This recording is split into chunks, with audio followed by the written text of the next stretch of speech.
All boss fights eventually end at some point, but what about the ones that don't actually die? Hi folks, it's Falcon, and today on gameranx, 10 unbeatable bosses who aren't really dead.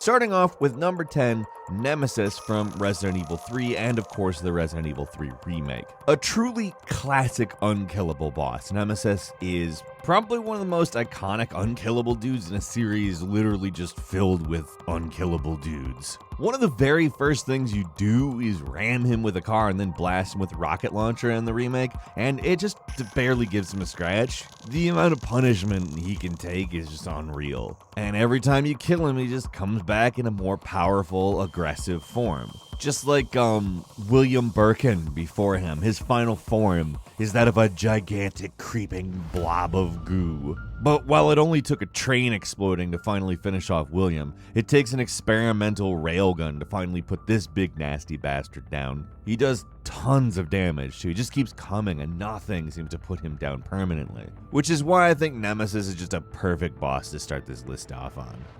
At number 9 is that One Orc from Middle-earth, Shadow of Mordor, and Shadow of War. So, the Nemesis system. It's something that got hyped big time for both of these games. It was probably better in the second one, but it was a really cool idea. Basically, when you killed an orc captain, there was a chance they would come back stronger with bandages, scars, and possibly a new character trait or something. A lot of times when an orc does come back for revenge, they're not really that much tougher, but sometimes they just keep coming back. Like, they don't stop.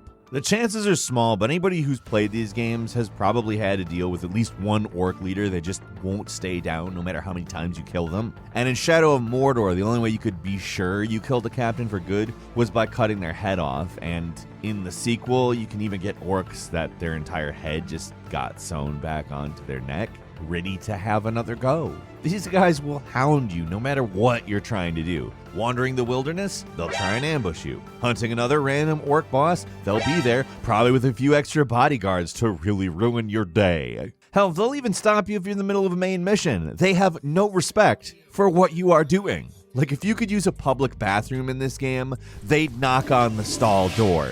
You've had it happen, and that one orc is the worst.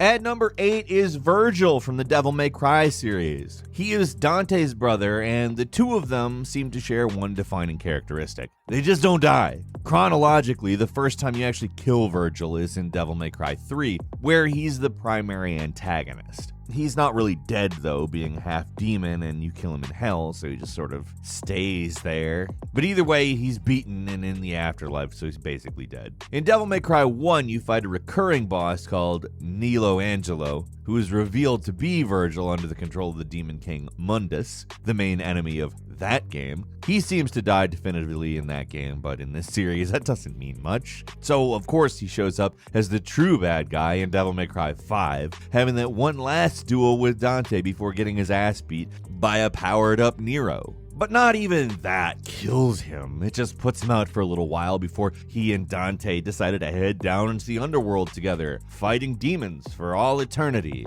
Virgil is just a ridiculously powerful character, and he doesn't even come close to dying at any point. But the best they can do, just put him somewhere he can't bug you. Nothing else works, you can't kill him, so you have to distract him or trap him or make him go to his room, I guess.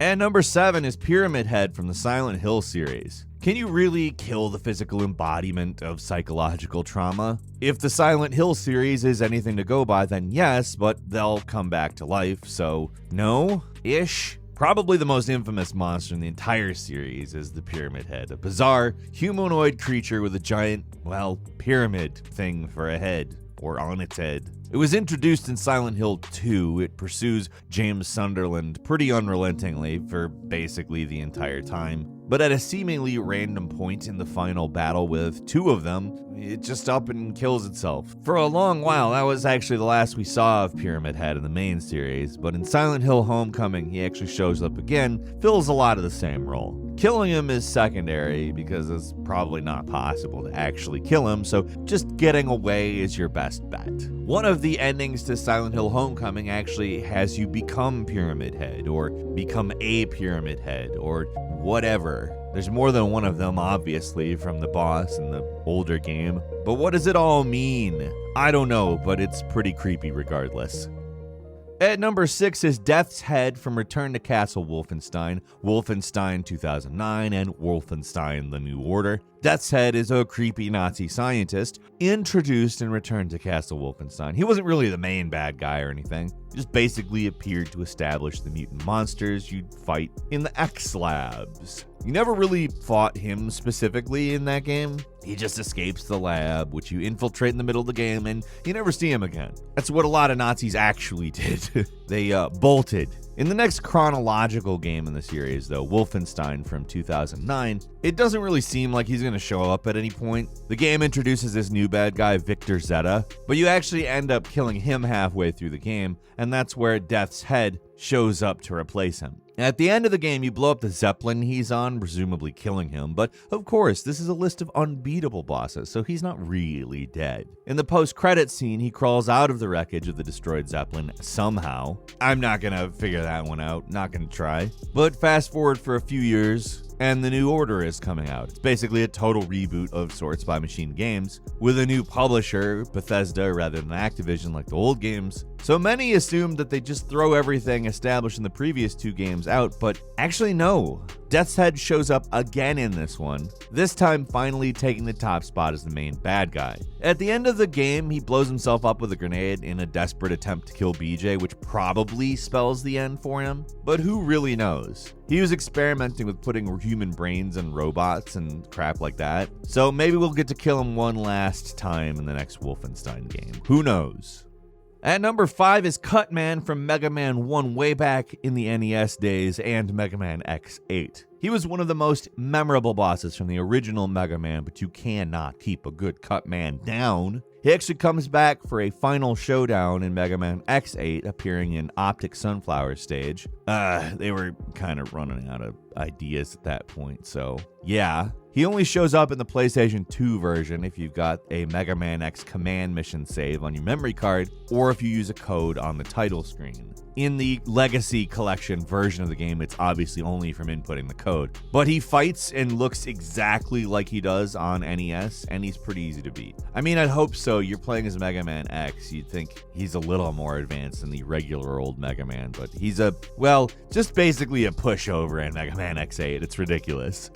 And number 4 is Belger from the Final Fight series. It's kind of a really weird one. Belger was the final boss of the original Final Fight. He was just a dude who attacked you with a crossbow before you kicked him out a window. Final Fight's pretty down to earth compared to some of Capcom's other series, so you just basically think, he must be dead. But it gets weird. In the super obscure Final Fight Revenge, which is a 3D fighting game featuring the fighters from Final Fight, yes, I'm saying fight as many times as I can in this sentence, a game that only came out for arcades and Sega Saturn, Belger finally makes a return, again as the final boss, except he's a zombie. Yes, the final boss of the game is literally called Zombie Belger, and it shows him crawling out of his grave before he fights you. He attacks by stretching his limbs like Dalzim in Street Fighter, you know. He also throws organs at you, including his head, and eventually completely blows himself up, only to come back to life again. He then actually does the zombie dance from Thriller, like for real. It's probably one of the weirdest and goofiest returns for a boss ever.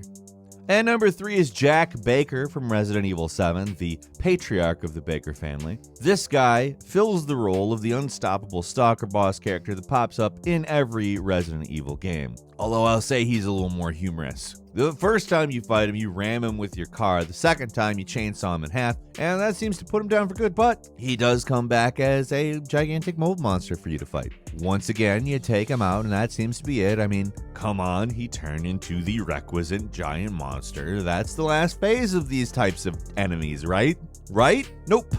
In the end of Zoe DLC, you playing as the insane punching hillbilly Joe Baker, brother of Jack Baker, battle your way through the mold monster infested swamps to save Zoe Baker, all the while dodging attacks from the new unstoppable killer monster, the Swamp Man. But who could the Swamp Man be? It's Jack again. he just won't stay down. You finally definitively beat him by punching him to death with some super-powered gauntlets and maybe one of the most ridiculous battles in Resident Evil history. At the end, you literally crush his skull, so I'm pretty sure Jack's finally dead, but who really knows? Number 2 is Seymour from Final Fantasy X. Both smug and incredibly ridiculous looking, Seymour is the kind of boss you can kill, and he just doesn't die. I mean, it maybe makes him earn his smugness a bit, but the smugness actually makes you want to kill him more. See, in the world of Final Fantasy X, it's possible for the spirits of the dead to remain unsent or not sent to an afterlife, in this game called the Far Plane. They basically just continue to exist as if nothing happened. Like, you wouldn't know that they were a ghost when you looked at them. I don't know how to say it any further. It's weird. Of course, being a ghost has drawbacks. The more you exist in the world, the more likely you'll become a horrible monster, and that's basically what happens to Seymour. You kill him for real fairly early in the adventure, and he just keeps coming back for more and more increasingly bizarre and powerful forms. It doesn't help that some of his fights are the hardest in the game, so every time you take him down, you're just hoping this is the last one, but nope, he is always back for more. It's not until right before the end of the game that you actually finally truly end him. And even then, the possibility for him to return remains. Seymour is a Final Fantasy villain where the heroes do the smart thing and take him out early, only for him to just keep coming back. And finally, at number 1, Ridley from the Metroid series. This is a boss you can kill. In fact, they're actually super killable, but for some reason, they just keep coming back. But what really makes them stand out is the crazy lengths the games go to explain why this is often definitively a dead beast, but they still keep showing up. I'm going to run down Ridley's many deaths. In the original Metroid on NES, you defeat Ridley, who's the boss of Norfair. Nothing too special here, but apparently they're canonically killed in this game, as illustrated in the future games. In the Metroid Prime games, which are canonically set after the original Metroid, Ridley appears as Meta Ridley, then Omega Ridley, apparently reconstructed with cybernetic implants. In Metroid 2 for Game Boy, Ridley doesn't appear, but he does show up in a surprise appearance in the Metroid 2 remake, Samus Returns. After defeating the Metroid Queen and heading back up to your ship with the last baby Metroid, you're ambushed by Ridley, now dubbed Proteus Ridley, who's sporting the cybernetic upgrades. Of course, Ridley plays a large part in Super Metroid, now appearing pretty much exactly as they used to with no cyborg parts at all. How are they like this? Who knows? And they're dead at the end of this game, too. Now, here's where things get particularly weird. Ridley is definitely dead, so no more Ridley. But then the insane plot of Metroid Other M starts, and we're introduced to this thing called a little birdie that slowly evolves into Ridley over the course of the game.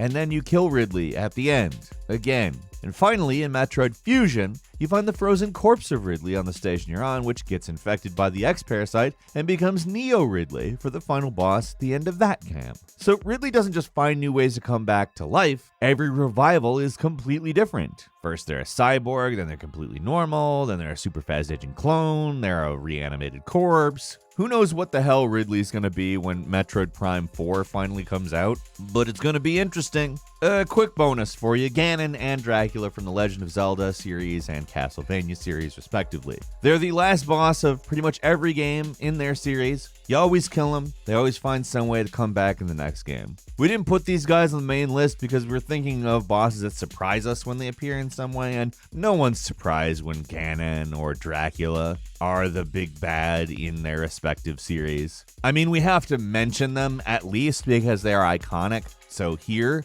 enjoy. We didn't leave them out, but yeah, very, very expected. That's all for today. What is your favorite unbeatable boss? Leave us a comment, let us know what you think, and if you like this video, click like. If you're not subscribed, now's a great time to do so. We upload brand new videos every day of the week. The best way to see them first is, of course, a subscription, so click subscribe, and don't forget to enable all notifications. As always, we thank you very much for watching this video. I'm Falcon. You can follow me on Twitter, Falcon the Hero, and we'll see you next time, right here on gameranx.